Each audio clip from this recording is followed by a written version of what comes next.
최근에 사회적으로 큰 물의를 일으킨 사건들이 있습니다.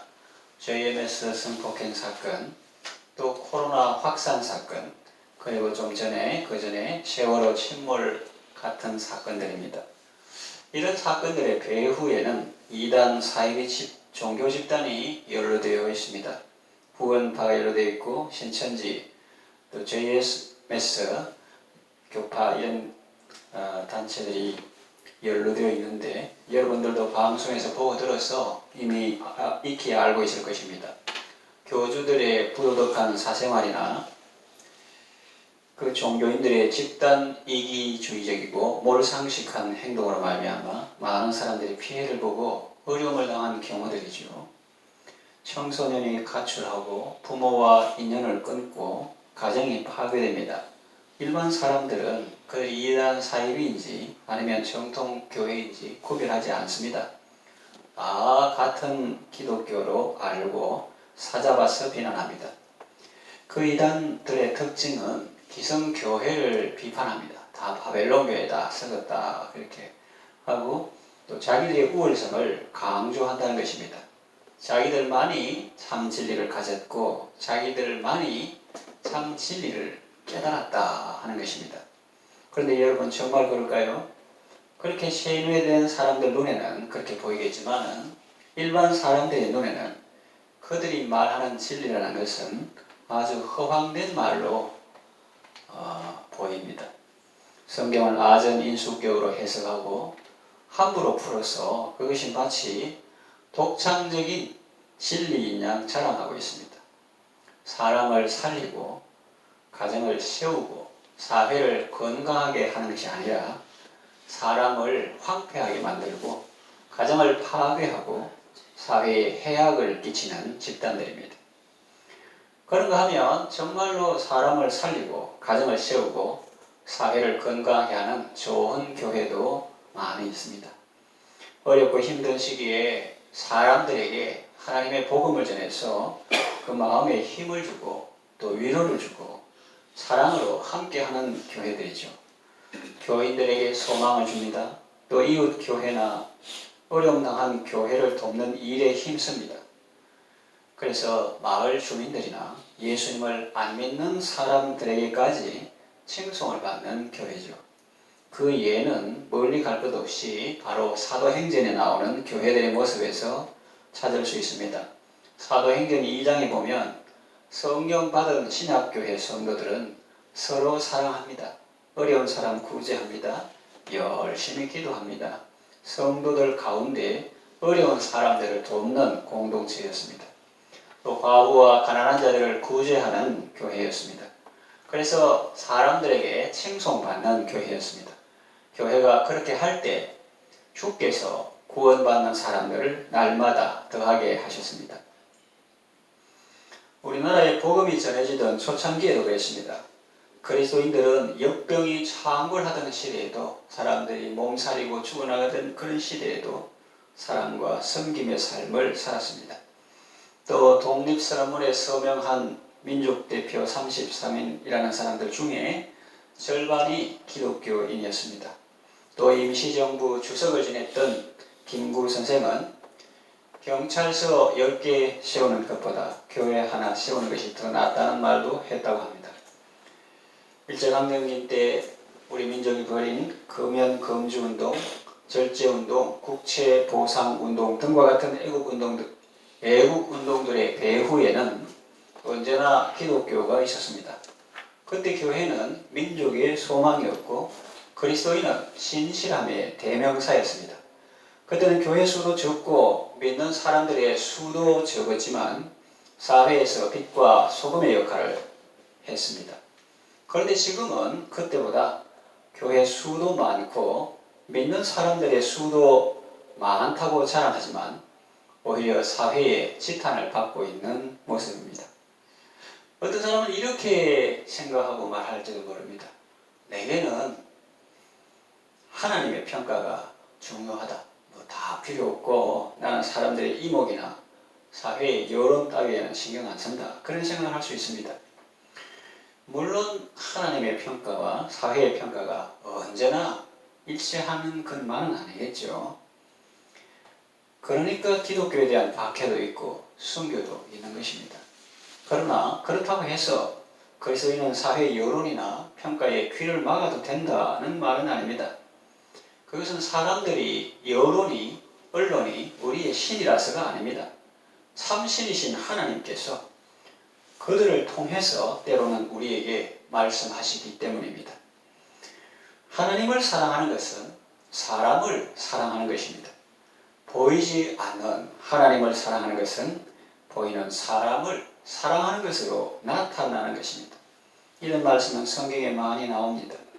구약 성경 예레미야서를 보면 하나님께서 예레미야에게 말씀하셔서 그 레갑 족속이라는 사람을 성전에 불러 모아 구석진 방에 쭉 함께하고 준비한 포도주를 마시라고 한 잔씩 하라고 그렇게 했는데 그 사람들이 포도주를 입에 대지 않는 거예요. 왜 그러냐 하니까 우리 조상 때부터 우리는 나그네 정신을 가지고 집이나 밭을 사지 않고 또 포도주를 입에 대지 않고 그래서 조상의 전통을 지키고 있다 하니까 하나님께서 이 레갑 족속들은 자기 조상의 말을 듣는데 이스라엘 백성들은 왜 내 말을 안 듣느냐 그런 맥락에서 말씀하시고 이 레갑 족속들은 자기 선조의 신앙의 그 교훈을 따라서 이 포도주도 입에 안 대고 나그네와 같은 이런 삶을 살고 있으니까 그 후손들에게 내가 복을 주겠다 이런 말씀이 나옵니다. 하나님은 그들을 칭찬하셨습니다. 또 신약 성경 디모데전서 5장 8절에 보면 사도 바울은 누구든지 자기 친족, 특히 자기 가족을 돌보지 않는 사람은 믿음을 배반한 자요 불신자보다 더 악한 자라고 말씀하셨습니다. 그러니까 이거를 난 하나님만 잘 섬기면 되지 조상들의 전통이나 교훈 믿음 안에 산 것도 그런 건 내게 안 중요하다 그러면 안 되고 나는 하나님 섬기다가 부모 섬길 시간도 없고 돈도 없고 에너지도 없어서 못 섬겼다 그렇게 할 수 없다는 거예요. 그거는 고르반 신앙이다 그렇게 성경에 나왔습니다. 너 왜 하나님께 드려야 될 예물을 구별해서 안 드리노 하니까 그거 한 게 있었는데 그거 하나님께 드려 버려가지고 부모님께 드릴 거 없다 이러는 거예요. 그래서 요즘 풍자 만화 그런 것도 있습니다. 아이 때 500원짜리 동전이 있는 엄마가 동전 2개 주면서 하나는 네 용돈하고 하나는 하나님께 드릴 헌금해라 이렇게 했어요. 그래가지고 교회 막 뛰어가다가 한 개가 뚝 떨어져가지고 뚝뚝뚝뚝 굴러가지고 하수구에 푹 빠졌습니다. 그러니까 그 아이가 하는 말이 뭘까요? 아유 하나님 돈 빠졌다 이러는 거야. 그래서 이 고르반 신앙 내가 부모님을 공경해야 되는데 그거 가지고 하나님께 드려버려가지고 부모를 더 이상 공경할 것이 없다 하여 너희 유전으로 하나님의 계명을 저버리는 분들 이렇게 예수님께서 이렇게 말씀하셨죠. 그런 걸 히브리 말로 그들이 쓰는 용어로 코르반 이렇게 해서 그런 신앙이다 이렇게 합니다. 그래서 무슨 말을 하려고 하느냐면은 물론 세상이 하나님의 진리를 다 아는 건 아니고 그렇기 때문에 모르기 때문에 박해도 있고 순교도 있고 그런데 그렇다고 해서 세상이 우리를 모른다고 해서 세상 신경 안 쓴다, 여론 신경 안 쓴다, 언론 신경 안 쓴다 그러면 되느냐? 그것이 우리의 신이라서가 아니라 하나님께서 때로는 그것들을 통해서 우리에게 말씀하시기 때문에 오늘 본문같이 그리스도를 섬기는 자는 하나님을 기쁘시게 하며 사람에게도 칭찬을 받는 일이 있거든요. 나는 하나님 섬기면 되겠다. 그럼 끝이지. 하나님을 기쁘시게 하고 그만한다는 거예요. 그만 안 되는 거예요. 사람에게도 칭찬을 받는 일이 있어요. 이 성경을 골고루 읽어야 되죠. 백인 농장주들은 흑인들을 불러 앉혀놓고 하나님 말씀을 앞부분만 이야기합니다. 종들아 너희 상전에게 순종하고 하면서 그 뒤에 건 아닐 거예요. 그 뒤에는 또 뭐가 나옵니까? 상전들아 너희도 하나님의 상전이 있음을 알고 이렇게 그 사람들을 잘 섬기고 해라 이런 게 나오는데 그건 안 있는 거예요. 그러니까 신앙이 잘못되면 백인들이 옛날에 아프리카에 가서 흑인 사냥해가지고 사람을 안 치고 가니까 오늘은 사냥 많이 했다. 흑인 노예 잡아가지고 파르고 이래 하는데 그 옆에 교회에서 감사한 것도 오늘 흑인 사냥 많이 했다. 그러니까 이 잘못되면 신앙이 잘못되면 하나님 안 기뻐하시는 일을 하면서 마치 잘하는 것처럼 그렇게 생각할 수가 있는데 우리 민족은 하나님은 이 성경에 나오는 하나님은 안 섬겨도 좋게 이단 우상익할 게 아니라 그것도 좋게 생각하면 좋은 것이지. 왜냐하면 홍익인간 그런 거는 이제 널리 인간을 이롭게 한다. 우리는 복음으로 열방을 섬기는 그런 나라가 되기를 원하고, 또 인내천 그런 저 동학이 본래 사람이 옛날부터 있었던 종교가 아니고 이렇게 영구의 합체가 만든 종교잖아요. 그러니까 사람이 곧 하늘이다 그런 거예요. 그래서 그것에서 우리가 성경을 유출하게 안 되지만 그런 것도 다 성경에서 나왔다는 거예요. 그러니까 사람이 하나님이다 이런 것을 사람을 신으로 섬기는 이 말은 아닌데, 그래서 하나님을 섬기는 것은 사람을 사랑하는 것으로 나타난다. 하나님을 경외하는 것은 부모를 공경하는 것으로 나타난다. 레갑 족속처럼 우리 조상들이 포도주 입에 대지 말게 포도주 안 먹습니다 이런 것처럼 본문에서도 그리스도를 섬기는 자는 하나님을 기쁘시게 하며 사람들에게도 칭찬을 받는다고 말씀하십니다. 그래서 신앙의 목표는 하나님을 기쁘시게 하는 것입니다. 하나님을 기쁘시게 하려면 먼저 우리에게 믿음이 있어야 하네요. 히브리서 11장 6절에 믿음이 없으면 하나님을 기쁘시게 할 수 없습니다. 하나님께 나아가는 자는 반드시 그가 계신 것과 또한 그가 자기를 찾는 자들에게 상 주시는 이심을 믿어야 한다고 했습니다. 그러므로 신자에게 믿음은 참으로 중요한 것입니다. 말 자체가 그렇잖아요. 믿음 신자, 사람 자자. 그 믿는 사람에게서 믿음에는 뭐 남노 하니까 그냥 자연인밖에 안 된다. 그냥 먹고 자고 놀고 하는 그밖에 안 되지. 하나님을 경외하고 찬양하고 영적으로 살아있는 그런 성도의 삶은 불가능하다. 그 말 자체가 신자, 믿는 사람 이런 뜻이잖아요. 그 믿음 중요한데 빼보면 뭐냐 하는 거죠. 그래서 믿음 하는 것은 이 신앙생활 하는데 정말 중요한데, 그런데 믿음은 좋다 하는데 사람들에게 덕스럽지 못한 행동을 하는 경우가 있습니다. 방금 말한 것하고 쭉 맥락이 연결됩니다. 나 하나님 섬기면 되겠지. 하나님 섬긴다고 부모 돌볼 시간도 없다. 예를 들어서 동전이 하수구에 빠진 아이처럼 그걸 자기 용돈이 빠졌다 이렇게 하면 또 그럴 수도 있는데, 그 꼭 하나님 돈이 빠졌다고 자기 용돈은 가져서 물건 그대로 있고 그런 생각을 하는 경우가 있다는 거죠. 믿음은 좋다는데 사람들에게 덕스럽지 못한 행동을 하는 경우가 있습니다. 예컨대 자기는 믿음 좋다 하면서 아직 믿음이 연약한 다른 사람들을 전혀 배려하지 않는 것입니다. 그렇게 살면 하나님께 영광이 되는 것이 아니라 욕이 됩니다. 하나님을 기쁘시게 하는 것이 아니라 근심되게 하는 것이죠. 예를 들어서 어떤 사람이 저를 사랑하고 존경한다고 하면서 아이고 목사님 사랑합니다. 존중합니다. 식사 대접 한번 하고 싶습니다. 그러면서 저를 데리고 식사 대접하러 식당에 갔다고 합시다. 제게 최고로 잘해준다는 명목으로 그 식당의 종업원들에게 함부로 대하고 무례하게 요구한다면 제 마음은 심히 불편할 것입니다. 무슨 말을 하려고 하면 우리 하나님 아버지의 마음도 그렇지 않을까요? 우리가 하나님을 섬긴다고 하면서 다른 사람들을 전혀 배려하지 않는다면 그것은 하나님을 대접하는 것이 아니라 욕되게 하는 것입니다. 하나님 마음이 조마조마해요. 우리 표현을 하면. 내가 세가족을 얼마나 사랑하는데, 내가 저 연조한 성도나 내가 저 장애가 있는 성도나 내가 얼마나 사랑하는데 네가 하나님을 사랑하는 명목으로 그런 사람을 막 함부로 대해? 이렇게 하면 그건 하나님 마음을 불편하게 하는 거죠.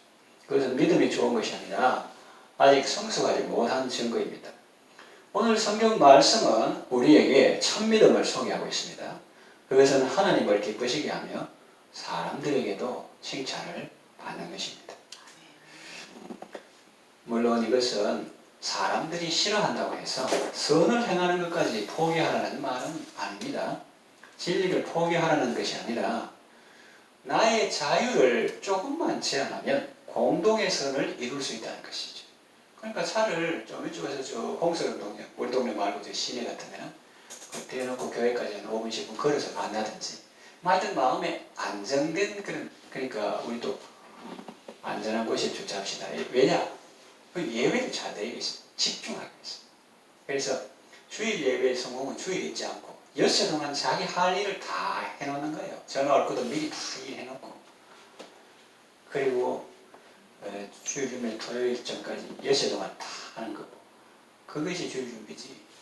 토요일까지 밤 12시까지 다 하고 주일 아침에는 파김치로 교회 나오긴 나온다. 안 나오는 것보다는 훨씬 좋지만 촉촉한 마음으로 은혜 받기 좋게 회개하고 사모하는 마음으로 나와야 온전한 성처라고 할 수 있지. 그렇게 주일 예배에 사람들 막 전화 오고 사무 처리하고 그러니까 할 수 있는 그런 걸 다 이렇게 미리 조치해놓고 이렇게 오는 게 좋죠. 그래서 나의 자유를 조금만 제한하면 공동의 선을 이룰 수 있다 하는 것입니다. 그것은 진리의 문제가 아니라 덕의 문제를 말하고 있는 것입니다.